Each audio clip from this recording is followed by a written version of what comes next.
क्या आप भी जो है सीटेट 2026 का एग्जाम देने जा रहे हैं और सीटेट पेपर फर्स्ट मैथ में आपको डर लग रहा है कि किस तरह के प्रश्न आएंगे, कहां से आएंगे? तो हम आपको बता दें, बिल्कुल डरने की जरूरत नहीं है आपको। सीटेट पेपर फर्स्ट में मैथ के 30 प्रश्न पूछे जाते हैं। उन 30 प्रश्नों में आपके 15 प्रश्न लगाने वाले आते हैं कंटेंट के, बाकी 15 प्रश्न आपके पेडागोजी के आते हैं। आज इस क्लास में जो 15 प्रश्न पेडागोजी के आएंगे, ये कहां से आएंगे, किस तरह के प्रश्न आएंगे, अगर इस क्लास को आप देखते हैं तो 15 के 15 प्रश्न आपके सीटेट 2026 गणित पेडागोजी में जो है आप सही कर सकते हैं। पेपर फर्स्ट में 15 प्रश्न तो पक्का हो जाएगा इस क्लास से। ऐसा हम क्यों कर रहे हैं?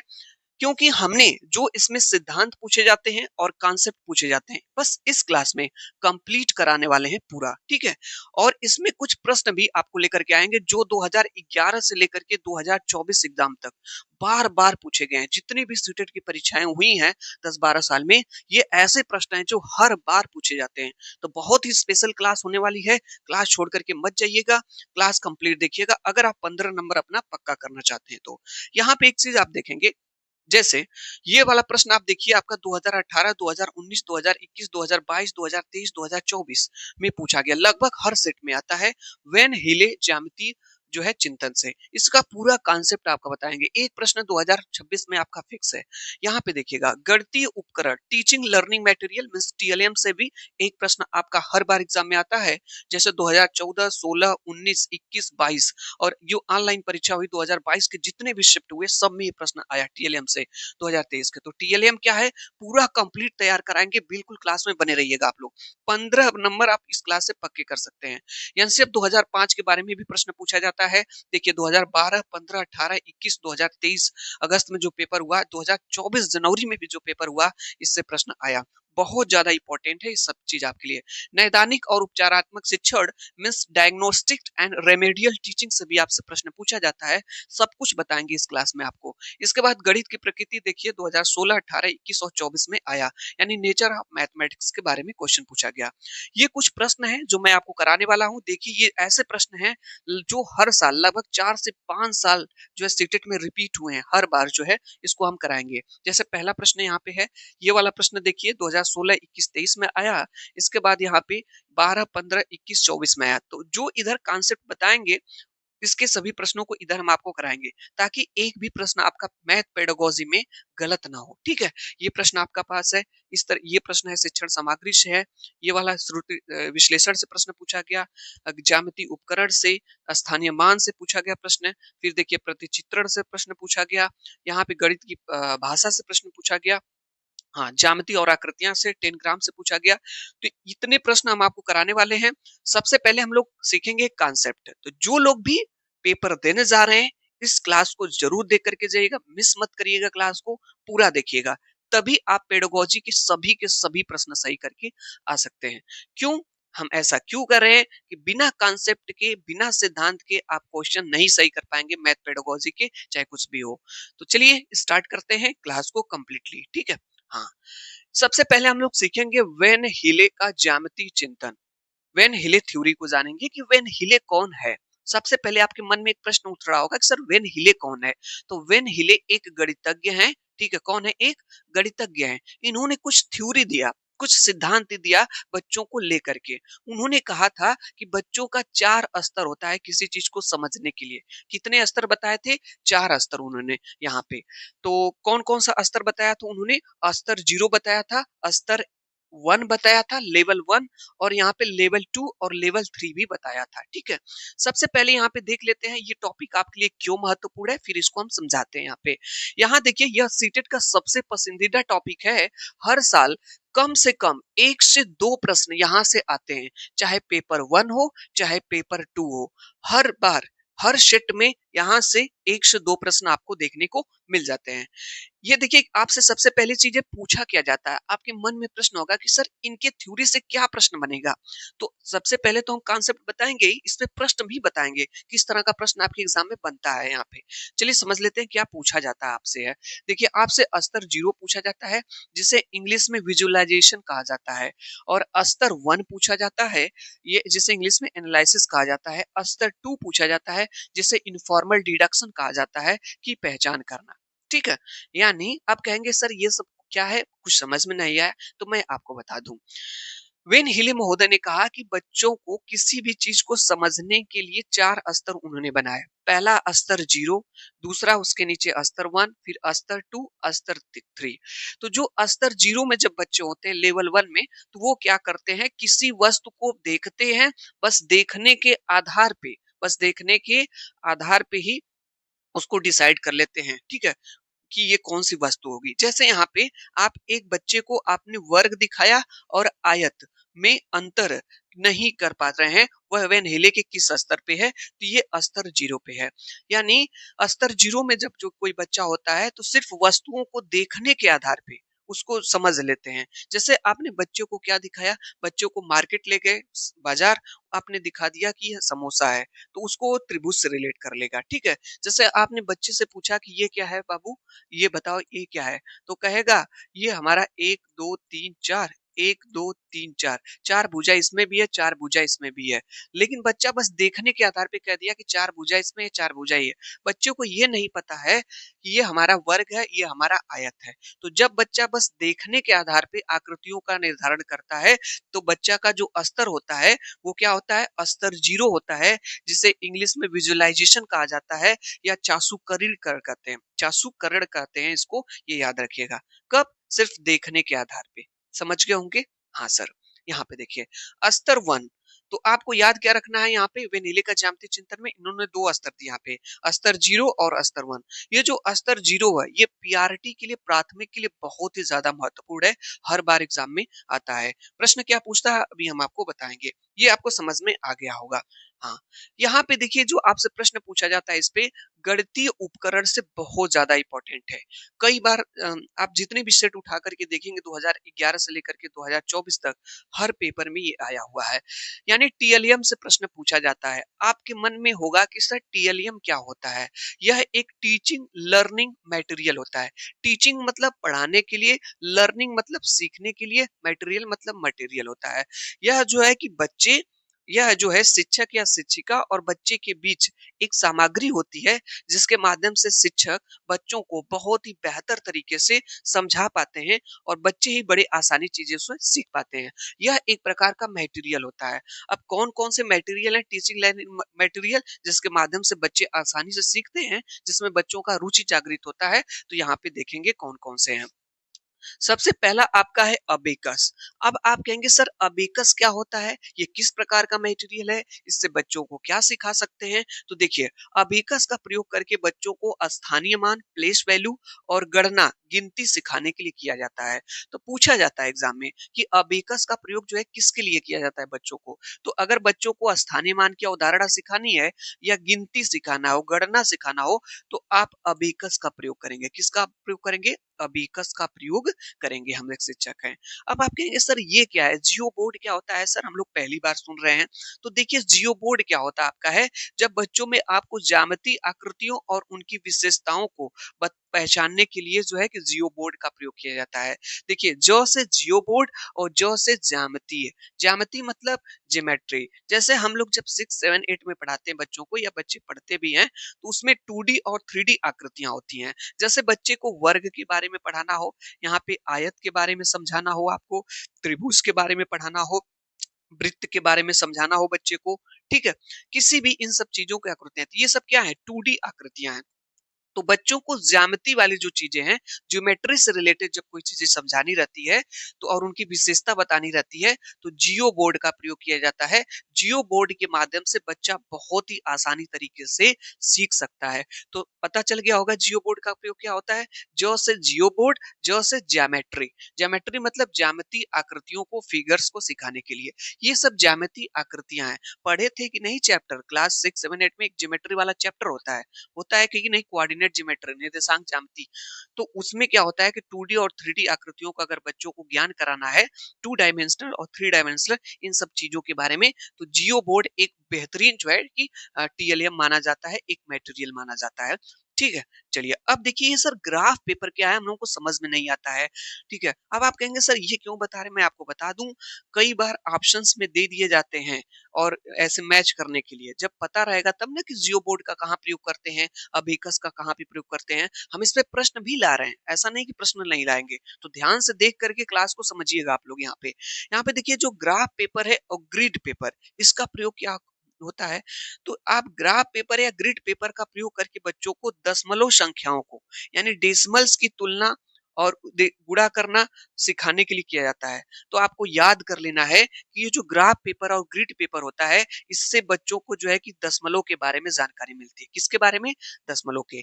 जैसे जियो बोर्ड, ज से जियो बोर्ड, ज से ज्योमेट्री के बारे में, त्रिभुज, आयत, वर्ग, समचतुर्भुज, इन सब चीजों के बारे में। अबेकस क्या है? स्थानीय मान और गिनती सिखाने के लिए होता है। उसी तरीके से ग्राफ पेपर और ग्रिड पेपर का प्रयोग जो है बच्चों को दशमलव संख्याओं की तुलना करना और गुणा करना आपस में सिखाया जाता है। इसके माध्यम से बच्चे बड़े ही आसानी से और रुचि पूर्वक जो है कि सीख जाते हैं। ठीक है? ये एक प्रकार का टीएलएम होता है। ठीक है? मटेरियल होता है। इसके बाद एक और आपका यहाँ पे डाइस ब्लॉक। ये क्या होता है? डाइस ब्लॉक क्या होता है? बहुत ज्यादा इंपॉर्टेंट है। डाइस ब्लॉक का प्रयोग सर कहाँ पे करते हैं? अगर बच्चों को जोड़ सिखाने के लिए, घटाव सिखाने के लिए और अस्थानीय मान भी सिखाने के लिए जो है इसका प्रयोग किया जाता है डाइस ब्लॉक का। ठीक है? तो आप समझ गए होंगे डाइस ब्लॉक का प्रयोग है बच्चों को जोड़, घटाव, अस्थानीय मान सिखाने के लिए, ग्राफ पेपर या ग्रिड पेपर दशमलव की तुलना या गुणा सिखाने के लिए और जियो बोर्ड ज्योमेट्री के लिए और बेकस स्थानीय मान और गणना के लिए होता है। तो मन में इसको फीड कर लेना, अच्छे से सेट कर लेना बहुत ज्यादा इंपॉर्टेंट है। 2 से 3 प्रश्न बस इस वाले कॉन्सेप्ट से आपके पेडागोजी में आते हैं। और नहीं पता रहेगा इनका प्रयोग कहाँ पे होता है तो आप सही नहीं कर पाएंगे प्रश्न को। चलिए अगले वाले कॉन्सेप्ट पे चलते हैं और देखिए ये रहा आपके पास एनसीएफ 2005। ये बहुत ही ज्यादा इंपॉर्टेंट है। एनसीएफ 2005 से हर बार प्रश्न आता है आपके एग्जाम में। क्या है एनसीएफ 2005? पहले समझ लेते हैं। एनसीएफ 2005 और गणित का संकीर्ण बनाम उच्च लक्ष्य गणित शिक्षण के उद्देश्यों पर सवाल हर साल पूछे जाते हैं इससे एनसीएफ 2005 से। देखिए कितने साल आपके पूछे गए। अब इस जनवरी 2024 में भी इससे प्रश्न आपका आया था। समझ लेते हैं इसका मुख्य बिंदु क्या है, इसका मतलब ही क्या है, एनसीएफ 2005 क्या कहता है बच्चों के लिए, बालकों के लिए। देखिए मुख्य बिंदु क्या है, संकीर्ण लक्ष्य यानी नैरो एम, संख्यात्मक कौशल विकसित करना। यानी एनसीएफ 2005 कहता है कि बच्चों के अंदर जो है संख्यात्मक कौशल को आपको क्या करना है, विकसित करना है। यानी संख्याओं का ज्ञान होना चाहिए। संख्यात्मक कौशल मतलब संख्याओं का ज्ञान बच्चों को हो जाएगा तो बच्चा जोड़, घटाना, गुणा, भाग और आगे की भी अवधारणा को बड़ी ही आसानी से सीख जाएगा। तो एनसीएफ 2005 हमसे कहता है कि बच्चों के अंदर जो है संख्यात्मक कौशल को क्या करना है, विकसित करना है। यहाँ पे देखेंगे उच्च लक्ष्य हमारा होना चाहिए कि बच्चों के संसाधनों का गणितीयकरण करना और तार्किक सोच विकसित करना। तो ये एनसीएफ 2005 हमसे दो चीज कहता है। पहली चीज क्या कहता है, संख्यात्मक कौशल करना मतलब विकसित करना, बच्चों के अंदर संख्याओं का पर्याप्त ज्ञान विकसित होना चाहिए। ठीक है। और दूसरा ये चीज कहता है इसका उच्च लक्ष्य क्या होता है, इसका उच्च लक्ष्य होता है कि बच्चों के संसाधनों का गणितीयकरण करना। ये जो वर्ड है गणितीयकरण करना याद रखिएगा, मैथमेटाइजेशन, ये वर्ड बहुत ज्यादा इंपॉर्टेंट है। यानी बच्चों को गणित रटाना नहीं है। गणितीकरण का मतलब होता है, समझ लीजिए गणितीकरण शब्द का अर्थ क्या होता है, बच्चों को गणित रटाना नहीं है, बच्चों को गणित को समझाना है, बच्चों के अंदर गणित की सोच विकसित करनी है। कई बार देखे होंगे बच्चे जो है गणित के क्वेश्चन रटते हैं, स्टेप बाय स्टेप रट लेते हैं, लेकिन गणित कभी भी रटी नहीं जा सकती है। एनसीएफ 2005 हमसे कहता है कि बच्चों के अंदर जो है गणितीयकरण करना और उनके अंदर तार्किक सोच विकसित करना होता है ताकि बच्चे तर्क वितर्क कर लें। फिर मैं इसका कंक्लूजन बता दे रहा हूँ। एनसीएफ 2005 हमसे क्या कहता है, बस 3 चीज आप याद रखिएगा। पहली चीज क्या कहता है यहाँ पे है कि बच्चों के अंदर संख्यात्मक कौशल विकसित करना, बच्चों के अंदर संख्याओं का ज्ञान होना चाहिए। दूसरी बात ये कहता है, यहाँ पे क्या कहता है हमसे, एनसीएफ 2005 कहता है कि बच्चों के अंदर गणितीयकरण करना है, गणित को रटाना नहीं है, बच्चों को गणित को समझाना है, उनके अंदर सोच विकसित करनी है। और तीसरा पॉइंट कहता है बच्चों के अंदर जो है तर्क विकसित करना है। ये देखिएगा तार्किक सोच विकसित करना है। तो ये गणितीयकरण, तार्किक सोच और यहाँ पे संख्यात्मक कौशल, ये तीनों चीज आप ध्यान में रखिएगा। ये सबसे ज़्यादा आपके लिए इम्पोर्टेंट है। जहाँ पे भी गणित की बात आएगी तो तार्किक, गणितीयकरण और संख्यात्मक कौशल आपके यहाँ पे एनसीएफ 2005 से रिलेटेड हैं। समझ में आ गया एनसीएफ 2005? हाँ सर, हर क्वेश्चन आप सही कर लेंगे। 2 प्रश्न आपका यहाँ से फिक्स होता हुआ। यहाँ पे लीजिए आपके पास ये पूछा गया नैदानिक और उपचारात्मक शिक्षण जिसे इंग्लिश में डायग्नोस्टिक्स एंड रेमेडियल टीचिंग कहते हैं। अब आप कहेंगे सर ये हमें समझ में नहीं आया, ये होता क्या है? मैं आपको बता रहा हूँ, पहले आप इसको देख लीजिए फिर समझा रहा हूँ यहाँ पे। यहाँ पे क्या है कि बच्चों की गलतियों को समझना और उन्हें सुधारने के तरीके, ये नैदानिक और उपचारात्मक शिक्षण सर क्या होता है? हम लोग को कुछ समझ में नहीं आया, तो यहाँ पे देखिएगा इसका मतलब होता है कि बच्चे जो गलतियाँ करते हैं, जब बच्चे सीखते हैं गणित को, कुछ भी सीखते हैं बच्चे, तो जो गलतियाँ करते हैं उसको समझना है और उसमें आपको सुधार करना है, मीन्स इम्प्लीमेंटेशन करना है। क्या करना है? सुधार करने के तरीके होते हैं। ऐसे समझ लीजिए, जैसे कब कोई मरीज कोई पेशेंट किसी डॉक्टर के पास जाता है, तो अगर डॉक्टर को उस मरीज की बीमारी का पता नहीं चलता है, तो डॉक्टर क्या करता है? उसका पहले डायग्नोसिस करता है। क्या करता है? डायग्नोसिस करता है, यानी नैदानिक परीक्षण करते हैं। तो जब उनका डायग्नोसिस हो जाता है, डायग्नोसिस का नाम सुने होंगे, तो डायग्नोसिस हो जाता है, तो डायग्नोसिस होने से क्या पता चलता है? डॉक्टर को पता चल जाता है कि पेशेंट के अंदर कौन सी बीमारी है। ठीक है? तो ये क्या किया डॉक्टर ने? नैदानिक परीक्षण किया और डॉक्टर को पता चल गया कि पेशेंट को ये वाली बीमारी है। फिर डॉक्टर उनका क्या करते हैं? फिर उपचार करते हैं, उपचार करते हैं, उस हिसाब से उनको रेमेडी देते हैं, दवा देते हैं। सेम काम यही शिक्षक का भी है बच्चों के साथ। पहले जब बच्चे बालक जो हैं, नन्हे मुन्ने बालक, उनका शिक्षक क्या करते हैं? डायग्नोसिस करते हैं, नैदानिक करते हैं। नैदानिक करने के बाद शिक्षक को ये पता चलता है कि बच्चों की गलतियों को समझ जाते हैं कि बच्चे गलतियां कहाँ पे कर रहे हैं। ठीक है? तो नैदानिक हो गया, डायग्नोसिस किया।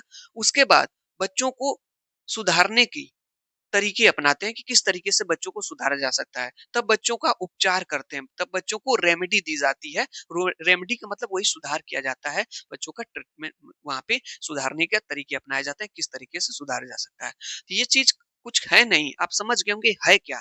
बस वही है कि बच्चा सीखने के दौरान जो गलतियां करता है उसको आपको समझना है और उसमें सुधार करना है। वही चीज आपकी कहलाती है नैदानिक और उपचारात्मक शिक्षण।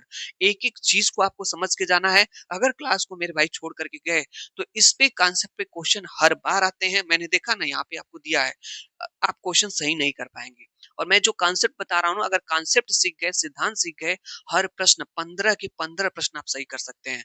तो चलिए यहाँ पे देख लेते हैं इसका मुख्य बिंदु क्या है, मेन पॉइंट क्या होता है नैदानिक परीक्षण का। देखिए, गलतियां अधिगम लर्निंग का हिस्सा होती हैं। यानी जो बच्चे होते हैं गलतियां करते हैं, ये जो गलतियां होती हैं ये सीखने का एक हिस्सा होती हैं। सही बात है भाई, बच्चे जब सीख रहे हैं तो गलतियां तो करेंगे ही, ऐसा तो नहीं है कि गलतियां नहीं करेंगे। तो यहाँ पे जो है अधिगम का एक हिस्सा होती है। पहले कमी का पता लगाना, यानी पहले क्या होता है कमी का पता लगाना। कमी का पता कैसे लगेगा? जब हम बच्चे का डायग्नोसिस करेंगे, जैसे डॉक्टर पेशेंट का डायग्नोसिस करते हैं। ठीक है? तो पहले कमी का पता लगाना और फिर उसे सुधारना उपचारात्मक होता है। स्पष्ट तौर पे यहाँ पे लिख दिया है, कमी का पता लगाना होता है नैदानिक, जैसे डॉक्टर पता करते हैं पेशेंट के रोग का। फिर उसके बाद उसमें सुधार करना क्या कहलाता है? उपचारात्मक। फिर जो पेशेंट को दवा दी जाती है उपचार कहलाती है। उसी तरह बच्चों के अंदर जो सुधार होता है उसको उपचारात्मक कहा जाता है। समझ में आ गया? ये मैं आपको बता दूं, मैथ में ही नहीं और सभी भी सीडीपी में भी, आपके हिंदी में भी पूछ लिया जाता है नैदानिक और उपचारात्मक शिक्षण क्या होगा। बेहतरीन समझ में आया होगा? हाँ सर समझ में आ गया। आगे चलिए, क्लास में बने रहिए। अभी भी आपके 10 प्रश्न भी कराने हैं जो सेटेट एग्जाम में 7 से 8 वर्षों में लगातार रिपीट होते रहे। ठीक है? हाँ सर बढ़िया है। यहाँ पे देखिए, गणित की प्रकृति बहुत ही ज्यादा इंपॉर्टेंट भाई। हर बार कोई ऐसा एग्जाम नहीं सीटेट का जिसमें प्रश्न आता ही नहीं है। हर बार आता है ये प्रश्न गणित की प्रकृति से, नेचर ऑफ मैथमेटिक्स से। अब आप कहेंगे सर ये क्या हो रहा है, ये क्या पूछा जा रहा है? पूछा जाता है कि गणित की प्रकृति क्या है। डायरेक्ट क्वेश्चन पूछा गया, गणित की प्रकृति क्या है? तो समझ लीजिए गणित की प्रकृति क्या होती है। देखिए, गणित की प्रकृति का मतलब होता है कि गणित कैसा विषय है, इस पर आधारित प्रश्न। ठीक है? गणित की प्रकृति का मतलब होता है कि गणित कैसा विषय है, इस पर आधारित प्रश्न। देखिए इसकी मुख्य विशेषता क्या है? गणित जो है कि तार्किक, याद रखिएगा यहाँ पे कहा ना गणित की प्रकृति कैसी होती है? तो गणित की जो प्रकृति होती है तार्किक होती है। कैसी होती है? तार्किक। बच्चे तर्क-वितर्क के माध्यम से गणित ज़्यादा सीखते हैं, यानी लॉजिकल होती है इंग्लिश में। और क्या होती है? अमूर्त, एब्स्ट्रैक्ट होती है और पदानुक्रमित मीन्स हेरिकल होती है। ठीक है? यानी गणित की प्रकृति 3 वर्ड याद रखिएगा। क्या होती है? तार्किक होती है सर, अमूर्त होती है और यहाँ पे आपका पदानुक्रमित होती है। जिस भी ये ऑप्शन में दिखे वो वाला ऑप्शन आपका सही होगा यहाँ पे। यानी ठीक है, समझ में आ गया? हाँ सर। दिक्कत इसमें कोई? No sir. चलें आगे चलता हूँ। यहाँ पे अब आपके पास आ गया प्रश्न और प्रश्न का जवाब अब आपको देना है और देखिएगा हर प्रश्न का आप आंसर दे लेंगे क्योंकि आपने कॉन्सेप्ट पढ़ लिया है। ये सब कॉन्सेप्ट पढ़ा, गणित की प्रकृति हमने पढ़ा, नैदानिक और उपचारात्मक शिक्षण पढ़ा, 2 से 3 प्रश्न, एनसीएफ से हर बार 2 से 3 प्रश्न, गणितीय उपकरण से 2 से 3 प्रश्न, वेन हीले थ्योरी से, ज्यामितीय चिंतन से भी 2 से 3 प्रश्न हर बार आते हैं। ठीक है? चलिए तो सीधे प्रश्न पे चलते हैं और देखता हूं क्या इस प्रश्न का आंसर आप दे पाएंगे कि नहीं। चलता हूं प्रश्न पे। पहला प्रश्न आपके पास यहाँ पे शानदार प्रश्न यहाँ पे दिया गया यहाँ पे। ठीक है? प्रश्न क्या है यहाँ पे?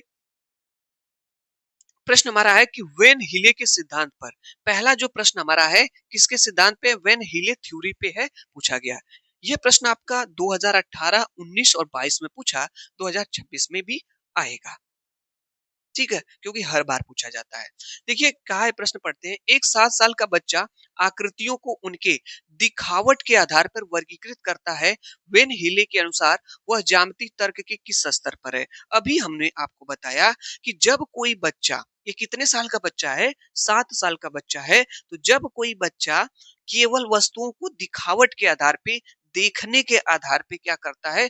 वर्गीकृत करता है, डिफाइन करता है, तो वह जो है वेन हीले के अनुसार वह बच्चा किस स्तर पे है? यहाँ पे स्तर 0, स्तर 1, स्तर 2, स्तर 3। यानी स्तर 0 जिसे हिंदी में मानसीकरण कहा जाता है, इंग्लिश में विजुअलाइजेशन कहा जाता है और इसी को चाशुकरण भी कहा जाता है। ठीक है? चाशुकरण भी कहा जाता है, याद रखिएगा। तो मैंने आपको बताया था इसका सही आंसर आप बताइए क्या हो जाएगा? बताया था कि नहीं कॉन्सेप्ट आपका? वो बच्चा अभी स्तर 0 में है, सिर्फ वस्तु को देखा और बता दिया, बस देखने के आधार पे। ठीक है? तो ये स्तर 0 हो जाएगा आपका। चलिए अगला प्रश्न यहाँ पे देखिए, दूसरा प्रश्न आपके पास है जो मैं दूसरे टॉपिक से लिया हूँ। गणितीय उपकरण यानी ग्रिड पेपर से प्रश्न पूछा गया, टीएलएम से पूछा गया प्रश्न। चलिए प्रश्न पढ़ते हैं। यहाँ पे है कि दशमलव संख्याओं जैसे 0.3, 0.03 की तुलना सिखाने के लिए निम्नलिखित में से कौन सा शिक्षण अधिगम साधन टीएलएम सबसे उपयुक्त है? बच्चों को क्या सिखाना है? बस एक वर्ड पकड़िए, बच्चों को दशमलव संख्याओं के बारे में सिखाना है। तो यहाँ से अबेकस का प्रयोग किया जाएगा, जियो बोर्ड के माध्यम से या ग्राफ पेपर या ग्रिड पेपर के माध्यम से या डाइंस ब्लॉक के माध्यम से आपको बताना है क्या राइट आंसर इसका हो जाएगा। समझ में आ रहा है क्या हो जाएगा? हाँ सर समझ में आ रहा है इसका सही आंसर। इसका राइट आंसर हो जाएगा option number C, graph paper या ग्रिड पेपर का प्रयोग जो है बच्चों को दशमलव संख्याओं का आपस में गुणा करने के लिए, दशमलव संख्याओं का आपस में तुलना करने के लिए, जो भी है दशमलव संख्या से रिलेट करके ग्राफ पेपर या ग्रिड पेपर का प्रयोग करते हैं।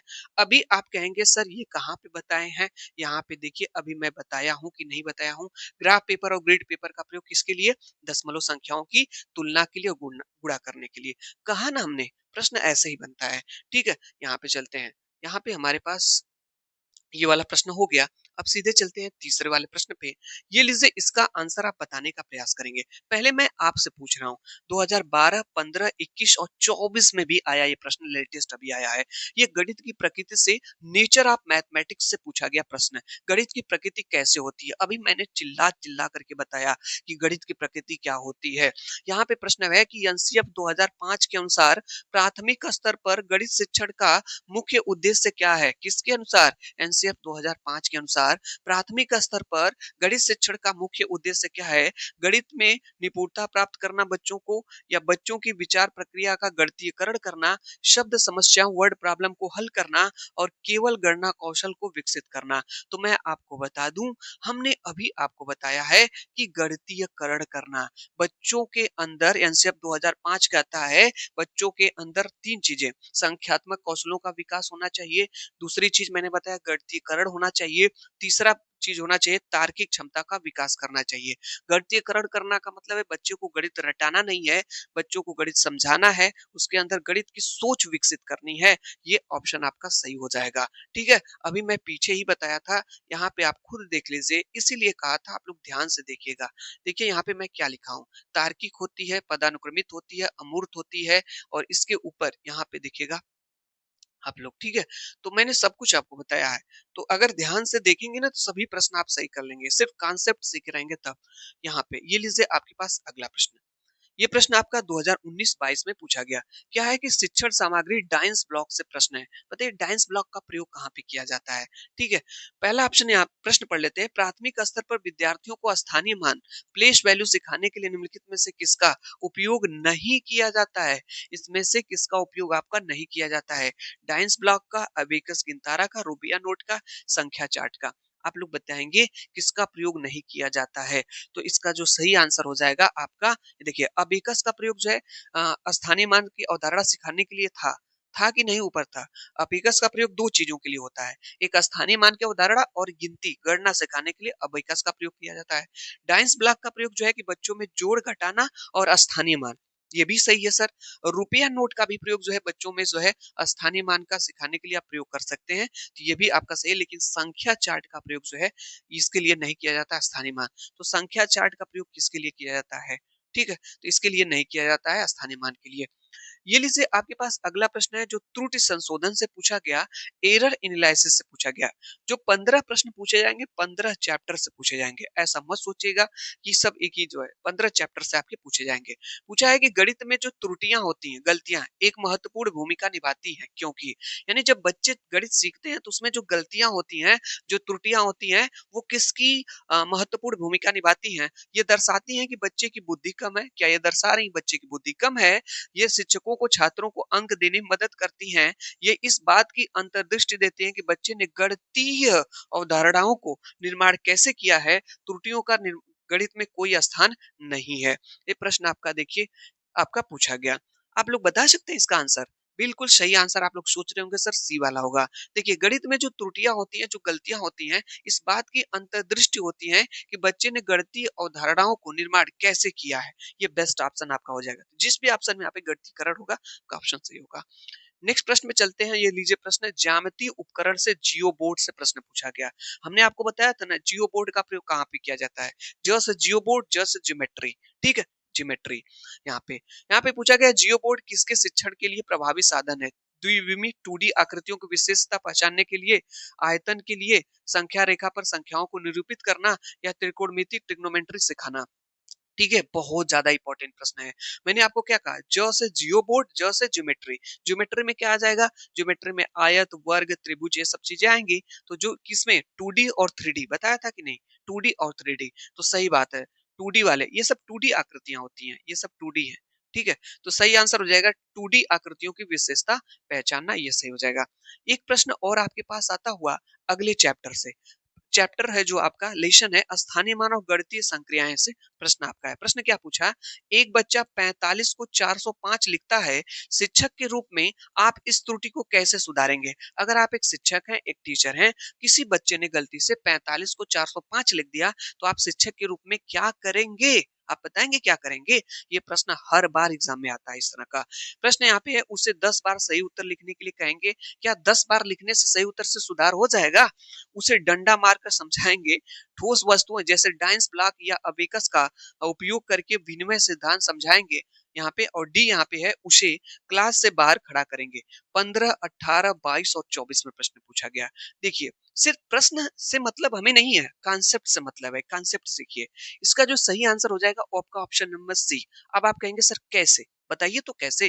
अब देखिए यहाँ पे एक बच्चा 45 को 405 लिख रहा है। इसका मतलब है जब हम लोग बचपन में लिखते थे हमको बोला जाता था लिखिए 405 लिखिए 2002 लिखिए 3008 लिखिए 442 लिखिए तो हम लोग नहीं लिख पाते थे। उसका सबसे बड़ा रीजन जानते हैं क्या था?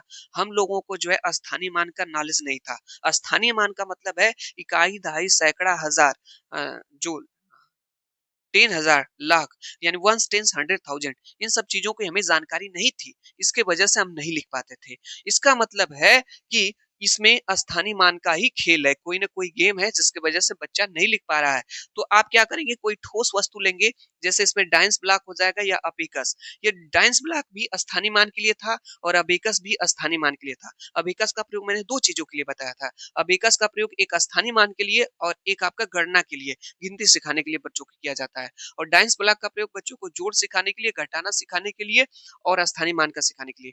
तो इसका प्रयोग करके उपयोग करके विनिमय सिद्धांत आप जो है बच्चों को सिखाएंगे। जो डाइंस ब्लॉक है इसके माध्यम से और अबेकस के माध्यम से ये बेस्ट ऑप्शन आपका हो जाएगा।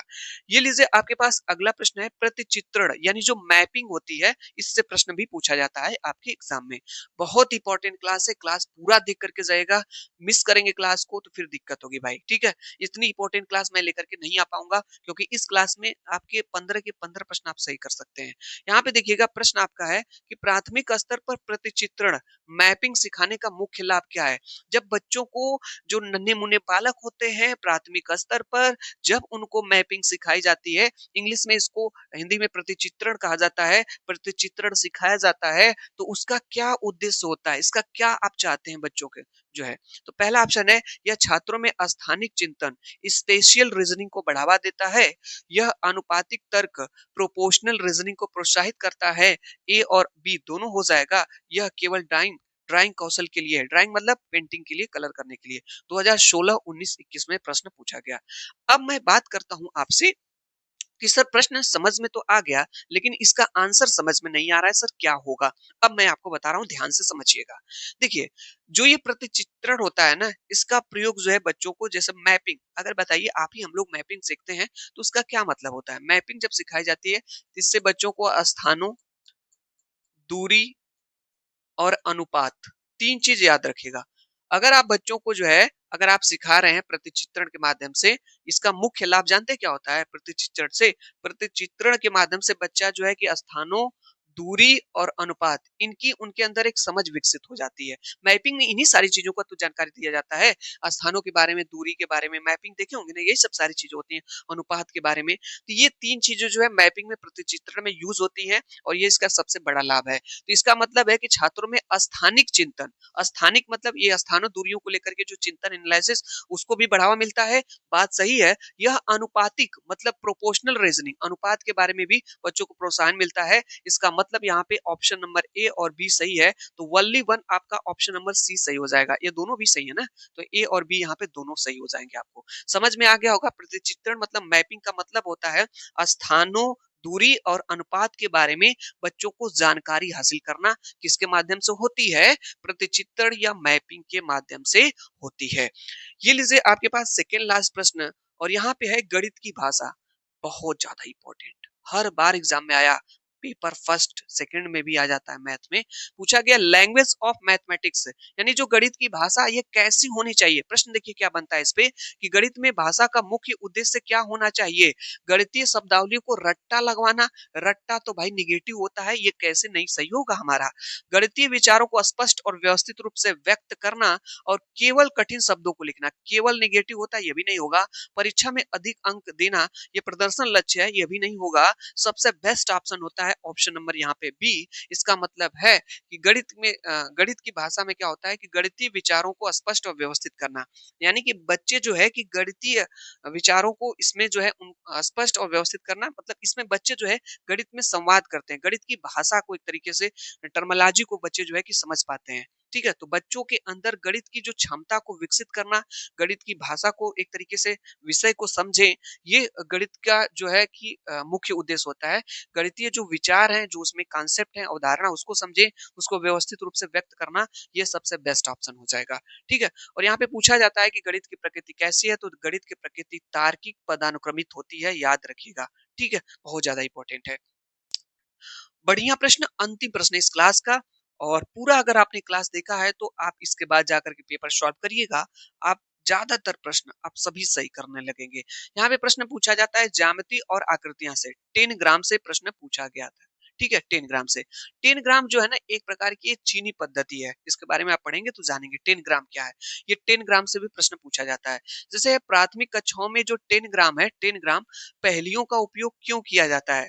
प्राथमिक कक्षाओं में जो है कि 10 ग्राम एक पहेली होती है, उसका प्रयोग करके, ये एक प्रकार का टीएलएम है, एक प्रकार जो है इसका प्रयोग करके बच्चों को सिखाया जाता है। इससे बच्चे क्या सीखते हैं? बच्चों की याददाश्त बढ़ाने के लिए, स्थानिक समझ, स्पेशल अंडरस्टैंडिंग के लिए, और आकृतियों की पहचान विकसित करने के लिए, और गणित को डरावना बनाने के लिए, गिनती सिखाने के लिए। तो न तो गिनती सिखाने के लिए, न गणित को डरावना करने के लिए, न बच्चों की याददाश्त बनाने के लिए। इसका प्रयोग होता है बच्चों के अंदर स्थानिक समझ और आकृतियों की पहचान विकसित करने के लिए। जैसे ये आपका जो 10 ग्राम होता है ना, ये एक प्रकार की चीनी पद्धति है। इसमें कोई 6 पॉइंट की कोई वस्तु होती है, ऐसे कुछ होता है, याद नहीं आ रहा है। उसमें क्या होता है ना कि यह एक प्रकार की 10 ग्राम ऐसी पद्धति होती है, जिससे बच्चे जो है आकृतियों की पहचान करना सीखते हैं। ठीक है? कौन-सी ये वाली आकृति अलग है, ये वाला फिगर अलग है, ये वाला फिगर अलग है, इसके माध्यम से, 10 ग्राम के माध्यम से। ठीक है? इसके माध्यम से बस याद रखिएगा, आकृतियों का पहचान करना बच्चे सीखते हैं। कौन-सी आकृति अलग है, ठीक है? जैसे वर्ग है आपका, आयत है, ये अलग है, ये सारी चीज़ें उसमें मतलब इसके माध्यम से सीखी जाती हैं। तो ये आपका 10वां प्रश्न था, और हम आपको बता दें, ये जो मैंने प्रश्न आपको कराए आज इस क्लास में, 2011 से लेकर के 2024 में ये प्रश्न बार-बार रिपीट होते रहते हैं। इस क्लास को एग्ज़ाम से पहले भी आप एक बार देख कर के जा सकते हैं। बहुत ही ज़्यादा इम्पोर्टेंट क्लास थी, इस तरह की क्लास जल्दी प्रोवाइड नहीं कर पाते हम आपको, है। और गणित में अगर आप पेडागोजी में इस क्लास को देख के जाते हैं, तो ज़्यादातर प्रश्न आप सही कर लेंगे, ठीक है? क्लास देखने के लिए आप लोगों का बहुत-बहुत धन्यवाद। Thank you so much. Class आपको कैसी लगी, मेरे सब बारे में आप 2 शब्द प्लीज़ लिखिएगा। Thank you so much, bye-bye, next मिलते हैं। और चैनल को सब्सक्राइब नहीं किए हैं, तो चैनल से आप लोग जुड़ जाएँ, विमलेश कोचिंग क्लासेस चैनल को सब्सक्राइब करके जुड़ जाएँ। Bye-bye, next